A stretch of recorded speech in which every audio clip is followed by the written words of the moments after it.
शैतान आपकी लाइफ में एंटर करता है जब आप उसको लीगल राइट देते हैं, अधिकार देते हैं वचन को तोड़कर। परमेश्वर ने एक बाड़ा बनाया है, एक सिस्टम बनाया है, एक ऑर्डर बनाया है। उस ऑर्डर को अगर हम तोड़ेंगे तो शैतान हमारी लाइफ में एंटर करेगा। हमें ये बात समझनी है कि आपका युद्ध जो है वो शैतान से है। कई बार लोगों को मैं आपको बताता हूं शैतान को कैसे पहचान सकते हैं आप लोग। जब अशुद्ध आत्मा एक व्यक्ति की लाइफ में होती है, वो उसे हमेशा गंदी चीजों की ओर आकर्षित करती है। अनक्लीन रहना, गंदे रहना। बहुत से लोग इस बात को नहीं समझेंगे, लेकिन बहुत से समझेंगे। गंदी स्मेल की ओर आकर्षित होना और बार बार उस स्मेल को सूंघना चाहना, यह भी शैतान की एक आवाज है जो एक व्यक्ति को बोलती है। और जब जब हम शैतान की आवाज को सुनते हैं, हम उसको लीगल पॉइंट देते हैं कि वो हमारी लाइफ में आए और काम करे। और बाइबल कहती है जब शैतान आएगा वो चुराएगा, वो घात करेगा और वो नष्ट करेगा। और यीशु मसीह आए कि हम जीवन पाएं और बहुतायत का जीवन पाएं। अगर मुझे शैतान अपनी लाइफ में नहीं चाहिए तो सबसे पहली बात, मैं शैतान की बात को सुनना बंद करूंगा। जो अटेंशन सीकर हैं, जिन्हें शैतान लगता है कि ये एक अटेंशन पाने का अपने परिवार की तरीका है, वो भी आजाद नहीं होते। जो पूरी तरह से डेस्परेट नहीं है, जो पूरी तरह से ललायत नहीं है, जो पूरी तरह से तैयार नहीं है कि मैं इस दुष्ट आत्मा से आजाद होना चाहता हूं, वो इस आत्मा से आजाद नहीं होते।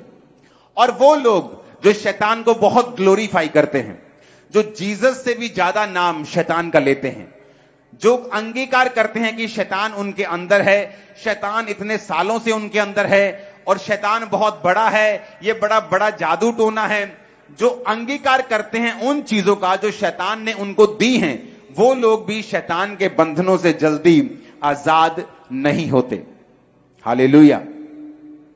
बाइबल कहती है शैतान आपकी लाइफ में एंटर करता है जब आप उसको लीगल राइट देते हैं, जब आप उसको अधिकार देते हैं वचन को तोड़कर। परमेश्वर ने एक बाड़ा बनाया है, एक सिस्टम बनाया है, एक ऑर्डर बनाया है। उस ऑर्डर को अगर हम तोड़ेंगे तो शैतान हमारी लाइफ में एंटर करेगा। परमेश्वर ने कहा तुम अपने माता और पिता की इज्जत करना। जो कोई माता और पिता को कोसे वो मार डाला जाए, पिछले नियम में लिखा है, सिर्फ कोसने पर ही।